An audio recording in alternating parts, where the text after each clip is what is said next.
Hi friends, my name is Emily and welcome back to my channel. Today I'm going to be sharing with you a reading journal video. This is my Q1 wrap-up of 2022. So I have done videos talking about my 2021 quarterly wrap-ups and also my overall stats for 2021, which I used to set goals for 2022. Here I have a chart breaking down my 2021 numbers and my 2022 goals based on those numbers. I also set for myself a TBR, and as you can see, anything in red is something that I have checked off that list. So I feel like I'm doing a pretty decent job of reading as the mood strikes, but also being mindful of some of the things that I highlighted for myself. Let's start with January. Every month I set myself a stretch goal of reading 10 books. It's okay if it doesn't happen, but it did in January. This cover page was an afterthought. These are the books that I read in January. You can see it's color-coded. I only read one new buy, which was for a book club, which is following my rules. Everything in January very much fits the no buy year so far. It's stuff from my TBR or it's rereads, which I want to prioritize rereading more this year. Then we get to February, where I read 7 books. One of them was borrowed from the library, the rest of them all following the rules. And the books that I hauled are for book clubs, so the Dead Zone and Firestarter are both for the Red Rum Book Club with my patrons, so those are books that I am allowed to buy. And Firestarter I will be reading in May, so I'm not concerned about that. I just put them together for shipping. Then we get into March. So I'm currently in the process of trying to use up my stash of craft supplies. If I can't find a use for them or I don't want to use them, I am going to do a little bit of reckoning with what I own. I'm sure the local schools around would love fun craft supplies from stickers, markers, if I'm not going to use them. So currently I'm trying this, like just playing with stickers the way you would as a kid. And I'm doing this both in my bullet journal and reading journal. So March, the color is purple. I'm challenging myself to use all of the purple colored items that I have. Stamps, markers, pencil crayons, paints, whatever, stickers, washi tape.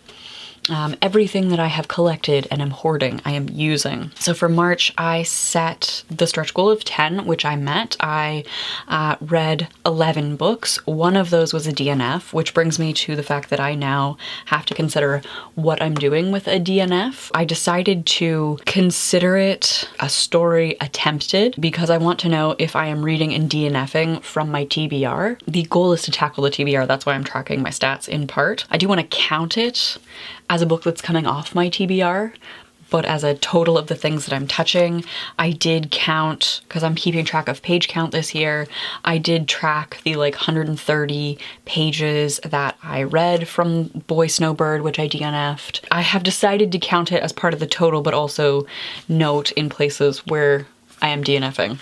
Let's get into the Q1 stats, which I set up as a chart. It is a little bit difficult to read. I will probably set this up differently in the future, but I'm literally on the last page in this notebook, so I didn't want to spread it out too much. January, I took 5 books off my TBR. In February, 3. And in March, I took 5. I realize I did not give myself a total. Flaw in the chart.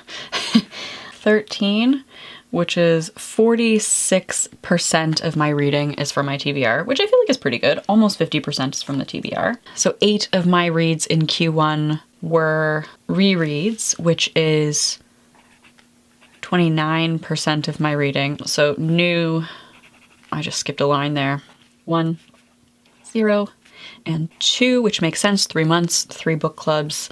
So 3 new books, which is 7% of my reading, which is good. And borrowed books, I didn't borrow any, and then I started borrowing a little bit more as the month went on. Despite my terrible chart design, I am pleased with the fact that almost 50% of my reading is coming from my owned physical TBR. If we look at author identity, 71% of the authors that I read in Q1 identify as women. 32% of the authors identify as men. I didn't read any non-binary authors. 6 of the authors that I read are people of color, which is 21%, not quite where I would like it. 5 of the authors identify as queer, which is 18%, again, not quite where I would like it. I only read 2 books in translation, both by the same author. They are the Mirror Visitor books, so that is somewhere I could definitely improve as well. So in terms of what I am reading, the majority of my reading is physical. It is from my physical TBR. 75% of the books that I am reading are in physical format, which means they're coming from my TBR. And then I listened to 5 audiobooks and I borrowed 2 ebooks, 2 graphic novels. So the countries, I thought this would be kind of fun to see. So I read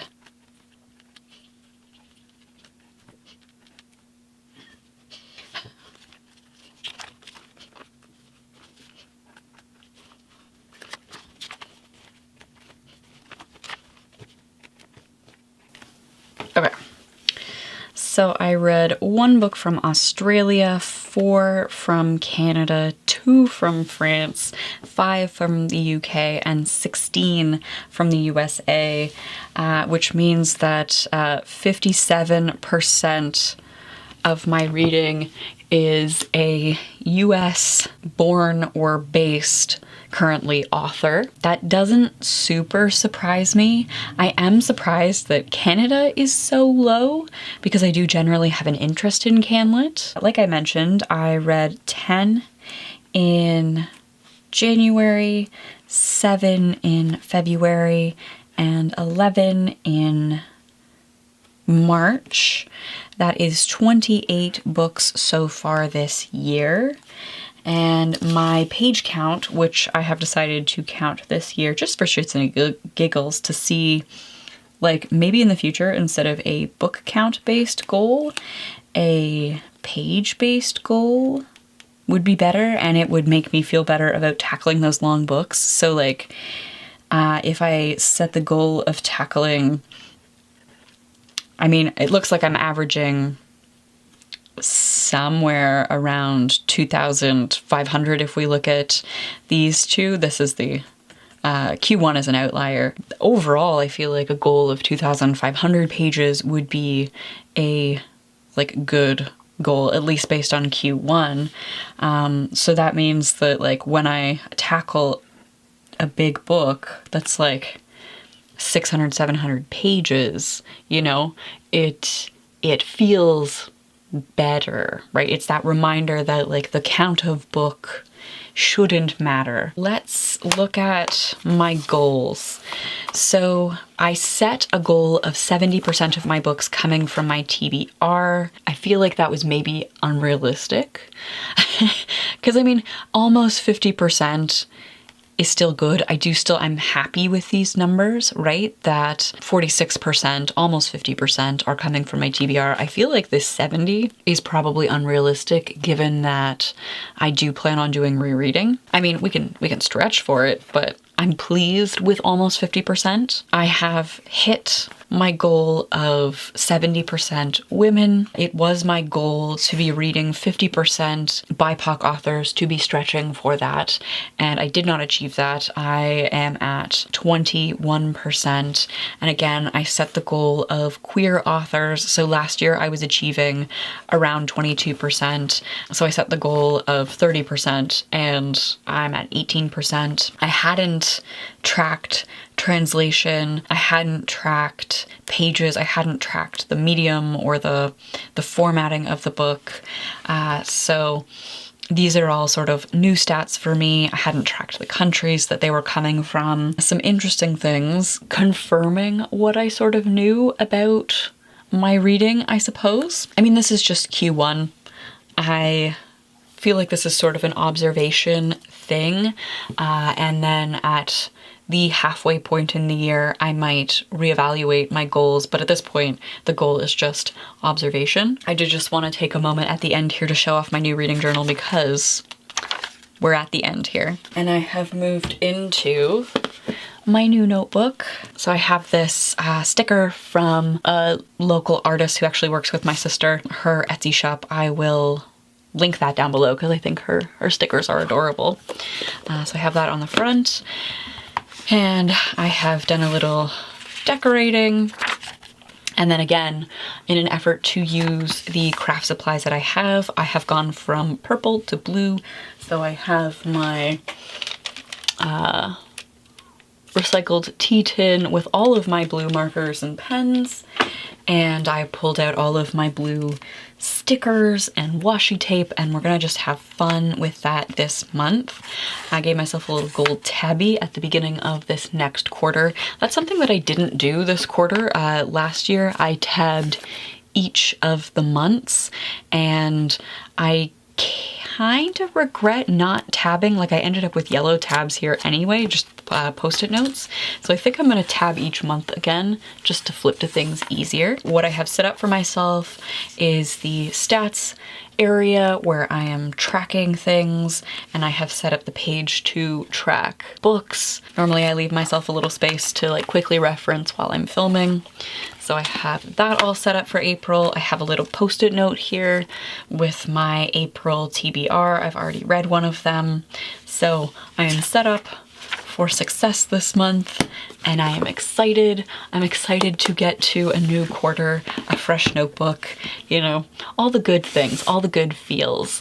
So before I go, I wanted to do two things, and that is to firstly highlight some favorites from Q1. Lanny by Max Porter was exquisite. It was my first 5-star of the year. I loved how creepy it was. I loved the form, the almost poetic form of the novel. I loved Dead Papa Toothwort as a concept. I thought it was creepy and delicious. My second favorite of this year so far has been Doomsday Book by Connie Willis. It was one of my 5 books to reread this year. It is a dual pandemic novel that involves time travel. So Kivrin, a historian, travels back to the time of the Black Death and ends up living through the Black Death while a modern pandemic hits the near future society where she is from. Another book that I think is worth highlighting from February is The Immortal Life of Henrietta Lacks.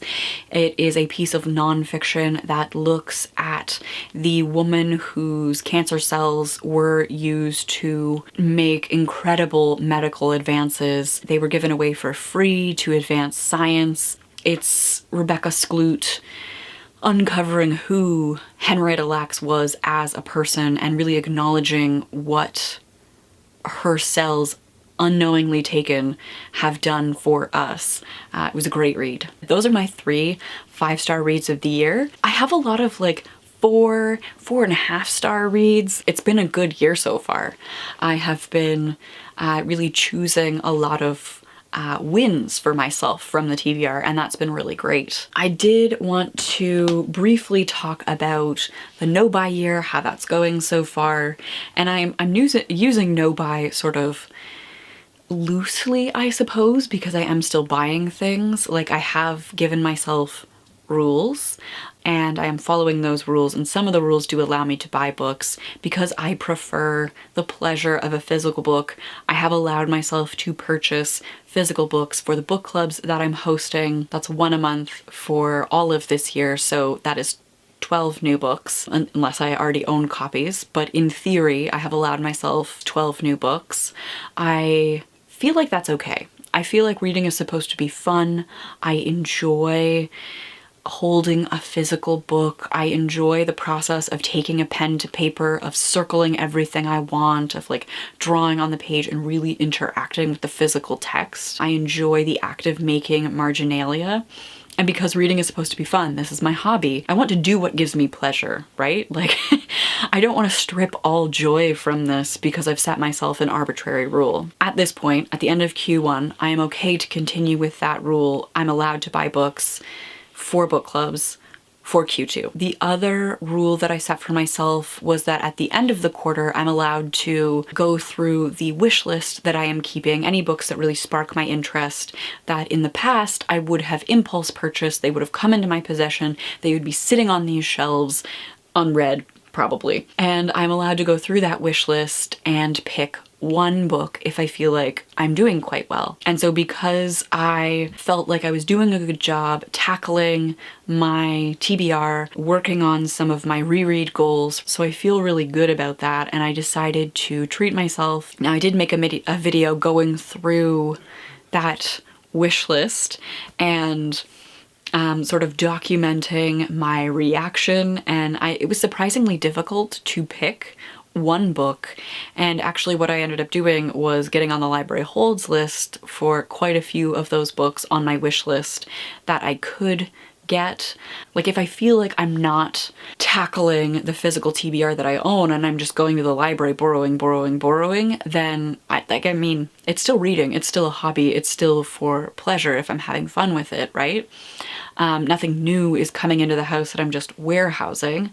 So I am okay with borrowing, but the thing that I want to put out there to hold myself accountable is that if a majority of my reading is borrowed books from the library and the percentage of physical books that I own and am reading each month drops, then I am not going to treat myself to a book at the end of Q2. So that is my slight adjustment to the no buy. It has to be earned, right? And if I am not tackling what I own, I mean, that's fine, that's my choice, but I'm not going to allow myself to bring in a new physical book that will just sit here. I'm feeling very okay. I'm feeling very good with the rules that I've set. They feel very reasonable. I don't feel like I'm missing out. I don't feel like what I'm doing isn't fun.